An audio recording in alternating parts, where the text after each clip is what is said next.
I want to make sure I had everybody's attention. No, no dancing here. As he said, I work for Verizon Business as a security consultant, which is corporate for saying I get to hack things. And as far as living on a floating hacking laboratory, by my estimates, there's approximately 10 in the world, and mine's one of the top 10.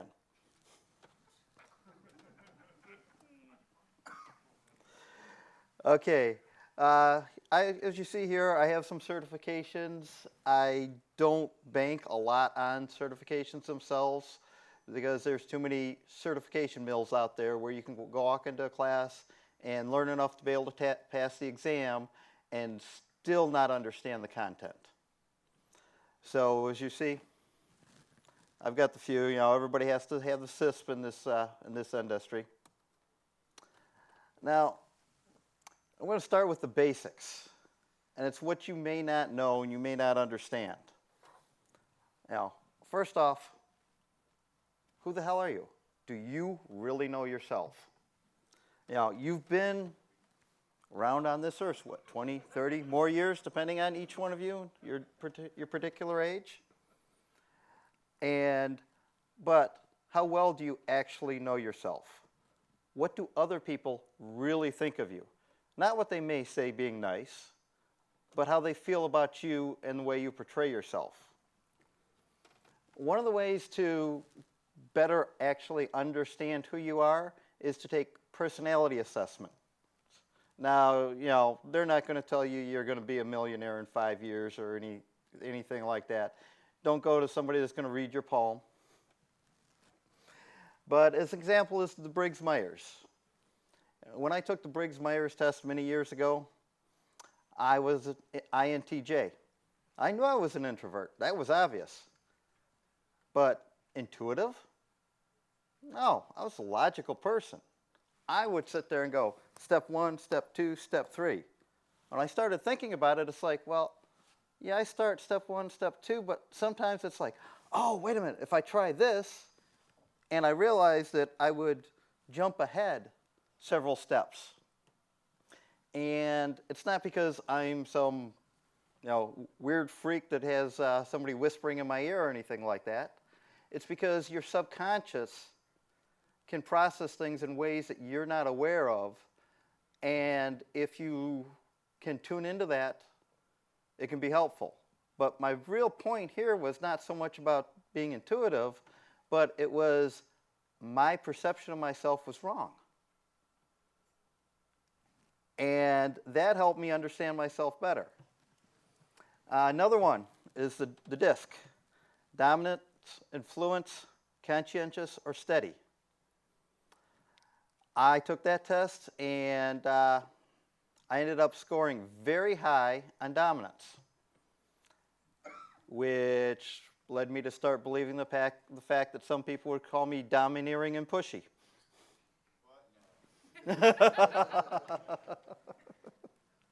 Yeah, hey, even me.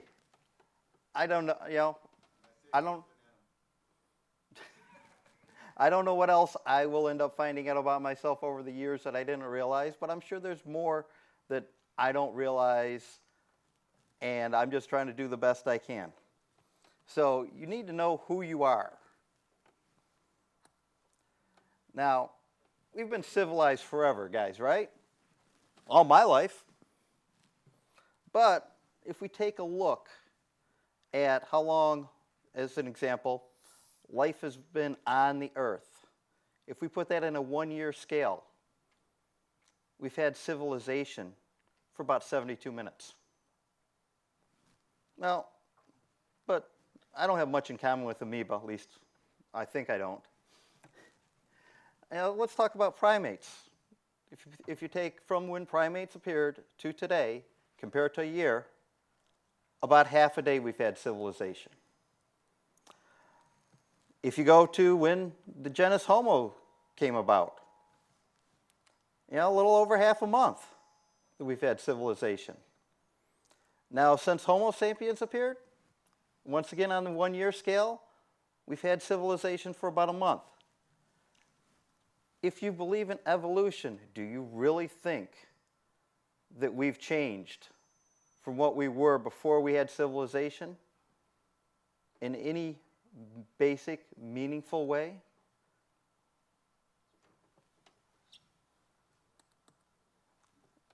Now, based now on that, I'm going to call this the human BIOS, the basic input-output system of humanity.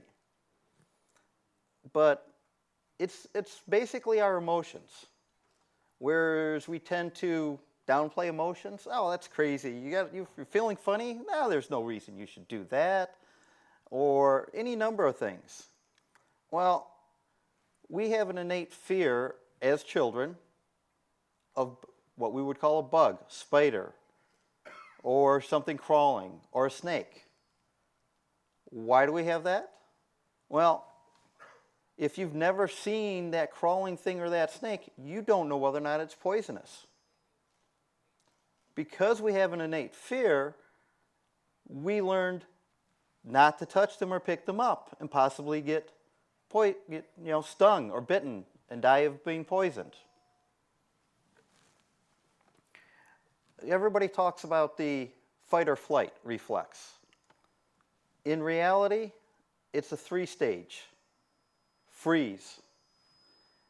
If you're going along and you get some sort of warning, your natural first reaction, if you've never been in that situation before, is you're going to freeze. Why? Because a predator is drawn towards motion.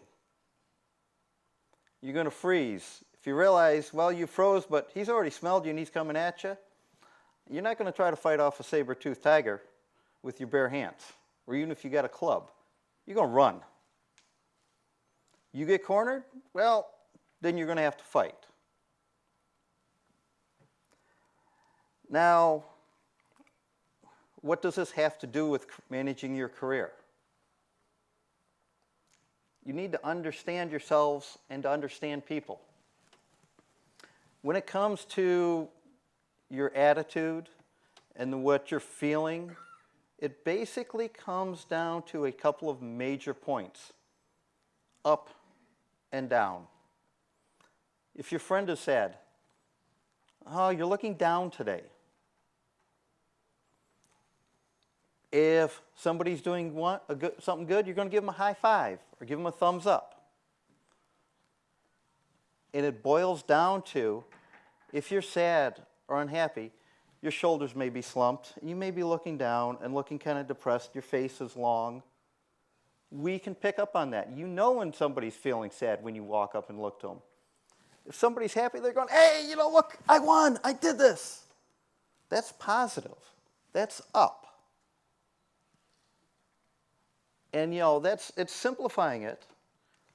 But if you walk into a room like this, and then you tell them, you know what, your security program's really hosed, we got to go fix this, this, and this, and this, and that, and you're talking like this, they're going to be sitting there going, well, I don't know. Do you really know what you're talking about?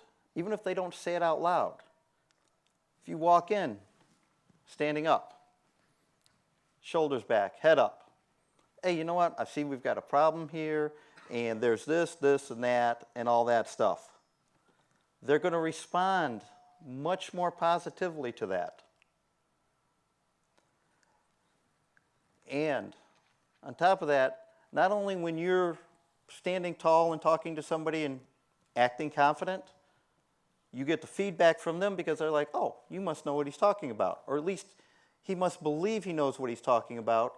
And subconsciously, they will take what you say and be more ready to believe that you know what you're talking about. On top of that, if you slump your shoulders and put your head down, you will actually, through chemical reaction that happens naturally, you will start feeling more depressed or sad. You've all heard about empathy.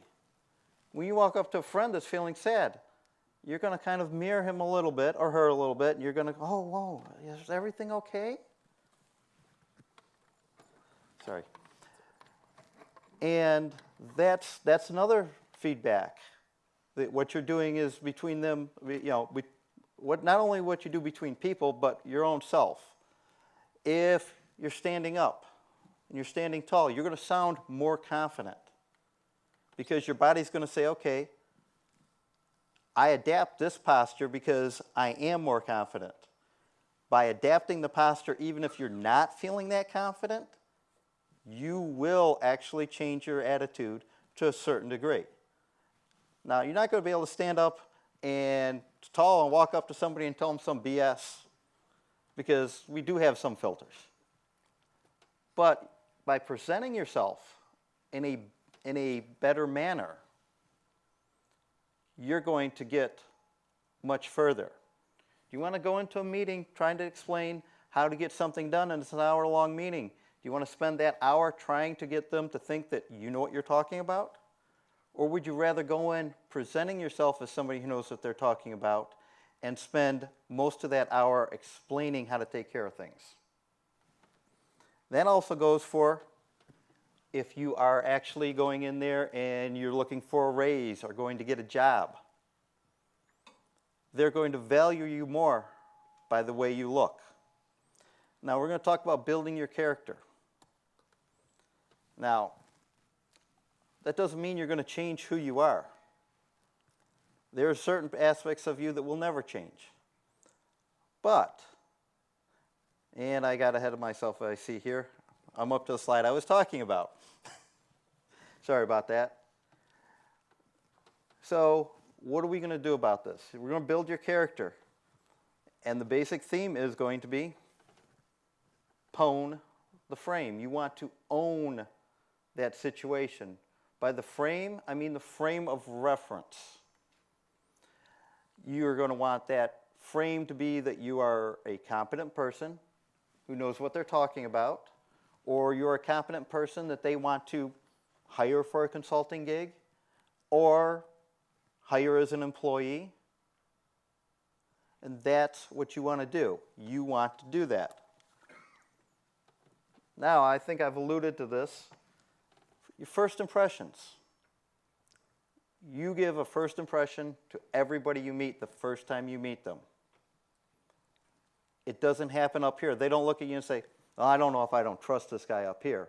It's your subconscious that has been evolved to be able to ascertain threats. And so when you meet anybody for the first time, you subconsciously peg them somewhere. If I was standing up here dressed like a bum, you'd think I'd wandered in from the streets of Detroit and wasn't an attendee here because of the way I'm dressed. And even though you can give a bad first impression, and you can change that, it takes time. It takes time. Think of it this way. If you got a reputation for being a grumpy person, and you decide that you're going to be happier, and you're going to treat people nicer, and not be that grumpy person, do you think everybody's going to believe you the first day? Would you believe it? You're saying, okay, I don't know what's going on here, but the old person's going to be coming back soon. You're going to be prepared for that. Now let's get more into the components. I've alluded to these in some places, talked about it. The attire, the way you're dressed. That's why when you go on an interview, you're told, go in a suit. That's going to present you in the best light from the attire that you're wearing. Any of you that heard me on the other talk, I believe it's called Undercover CEO, or the CEO who normally shows up in the office in a suit and tie, shows up and may be doing janitorial work, or maybe throwing garbage. And nobody recognizes them as the CEO because ain't no way the CEO would show up dressed like that. If any of you know somebody who works in a field where they wear a uniform, such as in law enforcement, and that person runs into somebody outside on a casual day when they're not wearing their uniform. Oh, I didn't recognize you without your uniform, because you've got that picture. Now, as I was talking before, your stature. You're going to believe somebody much more if they're like this than somebody who's like this, because they're not acting confident. Your personality. Well, I can sit up here and think, why the hell am I doing this, and I don't really want to be here. Now, if I'm acting that way, are you going to want to listen to me? Even if you don't pick up on it consciously, subconsciously, you'll pick up on it. I give you a great example. I was in Rogue Clowns Talk. It's been a crazy week, crazy weekend. I'm tired. I almost dozed off a couple times, and I'm like, damn. I walked up to her and said, hey, I want you to know that it wasn't your talk. I'm tired. Because if you're dozing off in a meeting, nobody's going to know that you've spent the last 48 hours working with almost no sleep. You're going to give the impression that you don't care what they're talking about, and they're boring you. Good thing I know Nikki. So I walked up to her and I explained it to her, and she accepted it. If she didn't know me, she might have thought I was blowing smoke. So, the other way is people would like to be around people that are pleasant rather than that are annoying. Smile. Say hi to people. You're walking down the street, you're walking through the hallway, you see somebody, you might not even know their name. Look at them, smile, say hi. Just keep going on. You notice that person. Everybody likes to be noticed. You made their day a little bit better. You probably got a smile from them, which made you feel better. Which means when you go into that meeting, you're going to be in a better mood. And people will see that.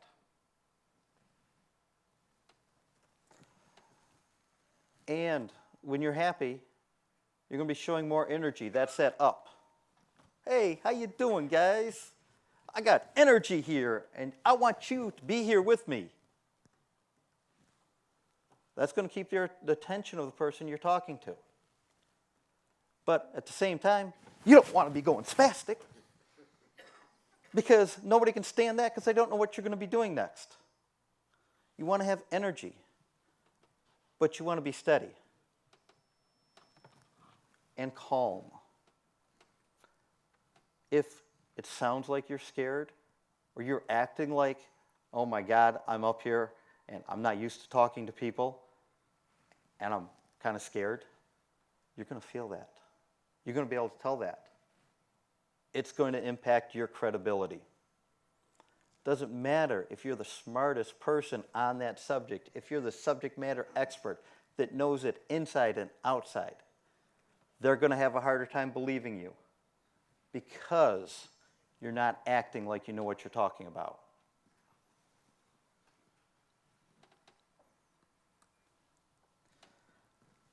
Negotiations.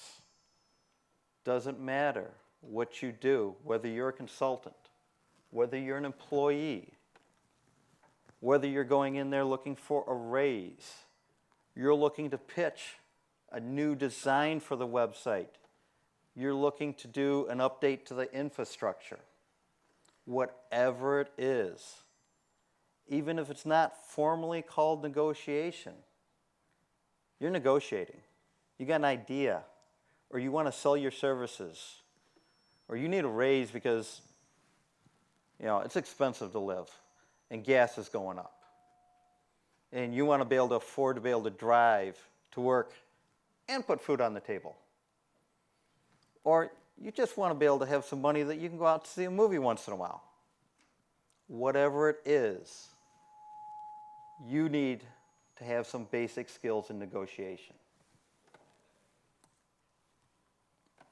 First thing, I've heard many a person that's going to an interview for a job say, well, I know I'm worth X amount. Maybe it's 60, maybe it's 80, maybe it's $150,000, whatever it is. Okay, you've made a conscious decision of what you're worth. You may or may not be right. But The real thing is here, what does that company or that person feel your worth is? You could walk out there and, you know, in the industry, you can make $70,000 just about any place. But you're going to interview with a place that has no value for what you do. They don't value it, even though they might need it. You think they're going to offer you $70,000? They won't. You walk in, it's always good to have an idea of what I call your opening bid and your minimum. Why an opening bid? Everybody likes a deal. How many times have you been someplace and you got some high pressure sales guy, oh, you know, this is the last one, but you know what? If you buy it right now, I can give you $10 off because I want to go home. Wow, you got a deal. You're paying less than what you're supposed to be paying for that. You come in there and you're looking to make $70,000. You tell them you want $95,000, and it's realistic. And they get you to come down to, you end up agreeing on $80,000 or $75,000. They feel like they got a good deal. You might be ready to jump up and down and say, yes, yes, yes. But don't do that in front of them. Because then they're going to know that they paid you more than they could have gotten away with. Because they want the best deal they can get too. By you starting at one level and coming down, they feel like they've got a deal. Another trick that'll work unconsciously. Jokingly say, well, you know, I'd really like a couple million, but let's be realistic. How about 95,000? By setting the bar mentally at a couple million, even though they know there's no way they're ever going to pay you that, studies have shown that the final price that it's come, the final price, whether it's for your services for a year or for a project, is going to be higher. Because you're hacking the human mind. Now, the other thing is, what does that other person or company on the other side of that table, because you're usually going to be sitting on the opposite sides of a table, or you're going to be presenting like me. I'm up here. I had to decide, what are you guys going to want when I talk about this? You're going to want to hear what's going on. You're going to want to have an understanding. You're going to want to walk out of here with something that you can use. Now, this is not going to make your life golden tomorrow. But if you're not using these, this could help you. So I need to know what you guys wanted. And hopefully I'm giving it to you. Now, the other thing is, why would that other entity give you what you want? I wanted an opportunity to be up here and speak to you people and hopefully give you some advice that will help you in the long run, help you with your career. Maybe even help make you a happier person. Because you know what? If you're getting things you like, usually you're happy. Now, another thing is, what do they not want to give you? If I bore you guys, you're going to start sneaking out unless you're really nice or you fall asleep. So you also want to look at the frame. As I said, own the frame. You're coming in there positive, you're starting out on a positive frame. If you're coming in there negotiating for a pay raise, you don't walk in the door and say, I know you really don't want to give me this money. You set the wrong tone. Yeah, he's right, I don't want to give him this money because he's already working here. Why do I want to pay him more? You walk in there and say, hey, you know, I want to talk, you know, how I worked on this project and I did this and we saved the company money here and the website was up, and because the website was up by this fault-tolerant design we put into place, we didn't lose any of that revenue that we would have lost over those 72 hours when we lost our main server. Yeah, he is valuable or she is valuable to us. So they're going to be more looking at it. On top of that, you're giving them either where you've increased the revenue of the company or you've saved them money. Why don't they share a little bit of it with you? What is your, that goes right to what's your opening? You open on a positive note. You don't want to walk in and sit there and say, I'm going to say this, and they're going to say that, and I'm going to say this, and they're going to say that. Because you're going to say this, and they're not going to say that. Now what do I do? Now you're lost. Oh my God. My whole plan just went away. You want to have a theme. That theme is you want to get a raise. You're going to be able to be flexible, and if you say this and they say that, you're not going to be sitting there saying, I don't have that scripted. You're going to say, okay. You're going to be able to respond to them naturally. You're going to be able to prove your point or negotiate for what you want. That said, if you know of some points that are going to be sticking points, you might want to have a few lines where you can, I know you saved us this, but last year we had that one problem, and if you'd done what you were supposed to on time, we wouldn't have lost that money. How are you going to respond to that? You better have an idea. And don't script out a whole dialogue. Have in mind of some things how you're going to respond. Yes, I know, but you know what? I really learned from that problem, and we've never had anything like that since then, and I've gotten much better. And the whole team, we learned a valuable lesson from that. Now you're giving it the positive spin. So we want to talk about the tactics here. We talked about first impression. Even if you've been working with this person for 5 or 10 years, when you walk into that room, you want to give the right impression. If you're doing consulting, and I love this one, you're a consultant and you're going out there and say you install servers and things like that. So you walk in, you're dressed like a technician, and you're trying to sell your services of installing those servers. You don't look like the guy who's going to negotiate with to do the work. You look like the guy who's going to do the work. Well, you're both. Don't show up dressed like a technician to negotiate the deal. Show up like a technician with your jeans on and your grubby clothes. We're going to be crawling around in that dirty closet.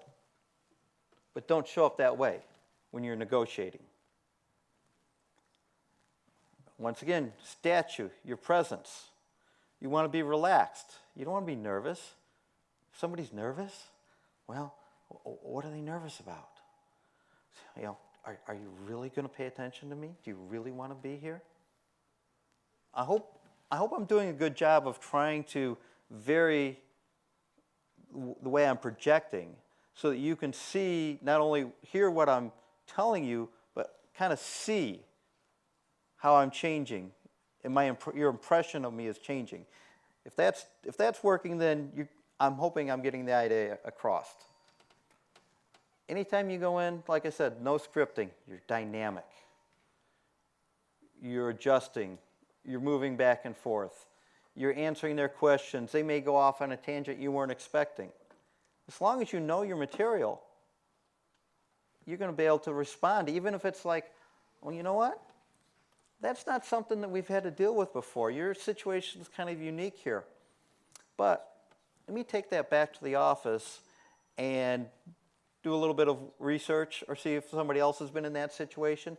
And then I can come back with you and I can tell you how we could handle that. As I said, your opening, how are you, what's your opening bid?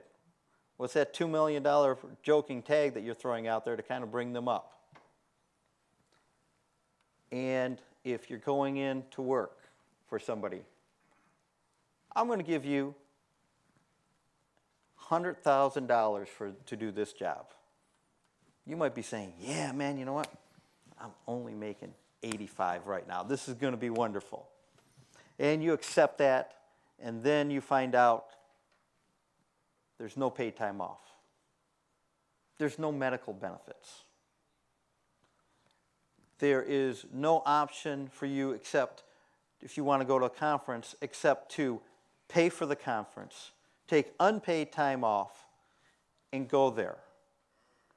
You may have been better off at that other job that had those benefits.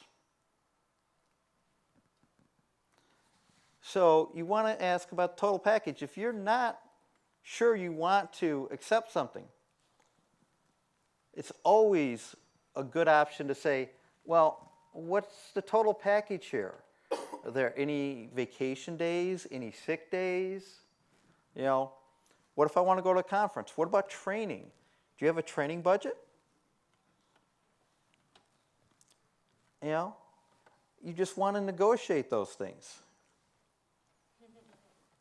And, you know, these are different things that you can ask for. More pay. You can get a signing bonus sometimes.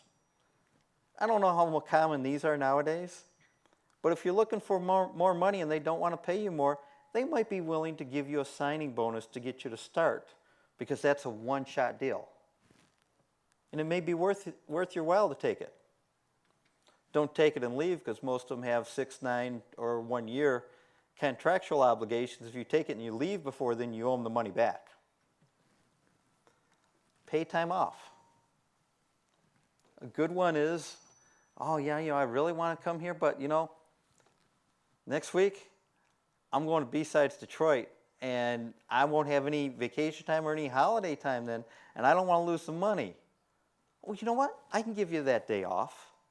We won't worry about it. We'll pay you for that day, and you can go there.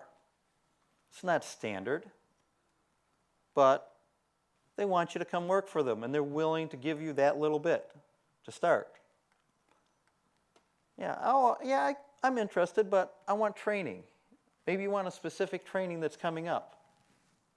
You can ask for it. Don't go down a list and say, well, can I get more pay? Well, if not, then how about a signing bonus? Well, if not, how about more paid time off?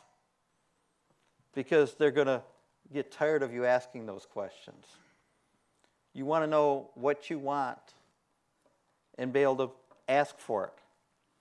Sometimes, just sitting there and thinking about it, they'll sit there and go, oh, well, this doesn't sound like a good offer to them. And they really want you. They'll say, well, you know what? I can give you an extra week of vacation, paid vacation. And you were just thinking of it.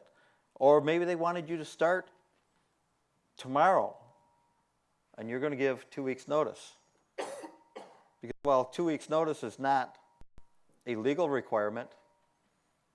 It's a generally accepted practice. You work at places and you walk in and say, hey, I quit. Walk out the door, you're going to start getting a reputation. You tell people I need to give a 2 weeks' notice, most places are going to understand that. And they're going to find it acceptable. Because if you're going to leave them, they'd like a chance to be able to get some information off you, maybe document a few things, maybe have you work with somebody to pass your information on or turn a project over to somebody else. Or maybe you got a project that's going to be done in 3 weeks. You say, you know what? I'd normally ask for 2 weeks, but I'm almost done with this project. It's going to be done in 3 weeks. Let me finish this project off so I can walk away without dumping on somebody and them struggling to get it finished in the last week.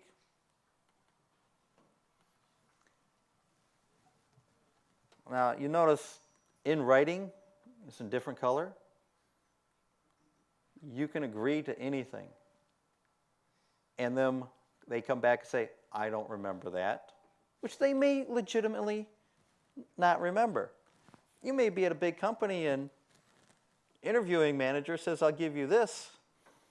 And HR says, that's not documented. I'm not giving you that. You could be talking to somebody who gets run over by a bus before you actually get hired in. You could be talking to somebody who offered you something they're not authorized to offer you. So you want to do that. You know, this all comes down to your perceived value. And to increase your perceived value, hack yourself. You're going to social engineer yourself. And social engineering does not require deception. Because do you think you're going to fool yourself into being a genius in networking or the ultimate security guru just because you think you're good? No. But you can do things that will increase your perceived value, that will make you more confident. There's a saying, fake it till you make it. And you're not really faking it, though. What you're doing by standing tall, you're giving your body is giving you feedback. You get some chemical changes where you're more positive. You question yourself less. The people see that. They respond to that. It's going to be better for you. Then all this that I've been talking about, this is social engineering. SE yourself. Self-social engineering.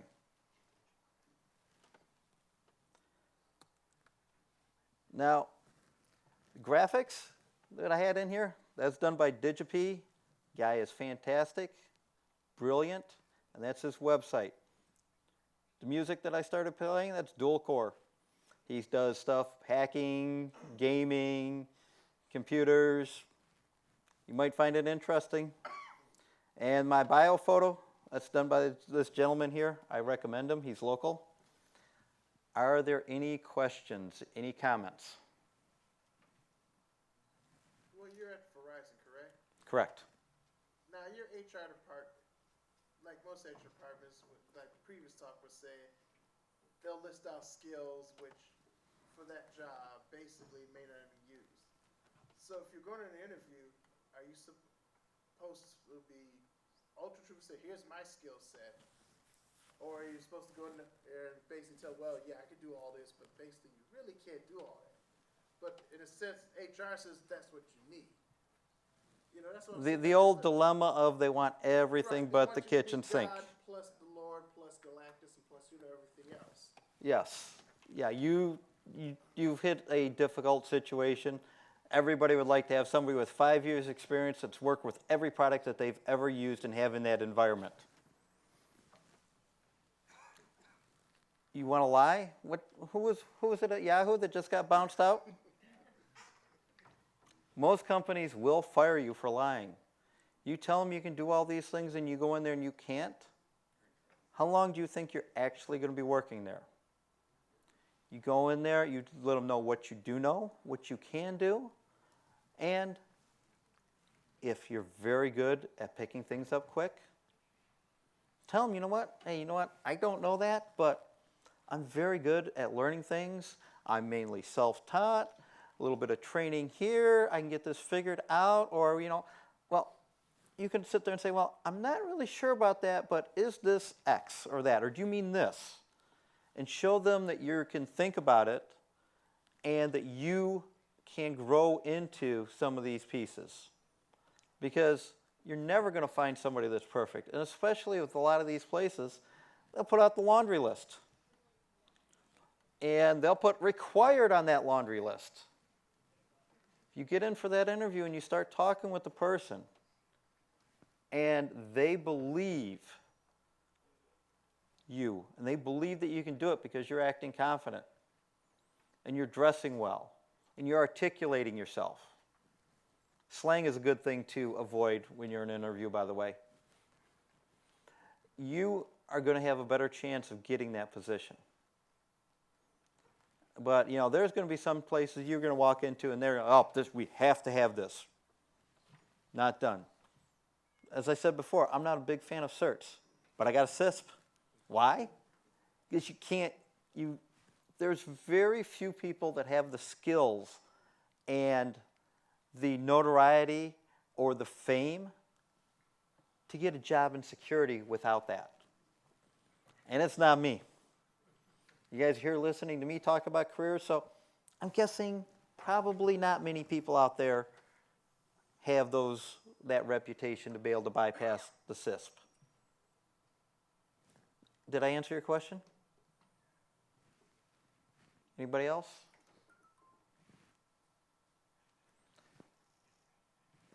Oh, Elizabeth.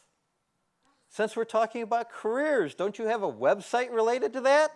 I do, and the website is for anyone that would like to hone their interview skills. Basically, it's just a process and workflow that allows you to apply for a job. I get an automated email, and then I have volunteers that are actual hiring managers, and you can go through the interview process exactly as you would. And there's only 3 job descriptions right now, but I can add whatever job description you want, and you can go through the interview process exactly as you would, for a real company. And it's mockinfosecjobs.blogspot.com. Okay, for anybody that's on the Ustream, I'm going to try to summarize her great description.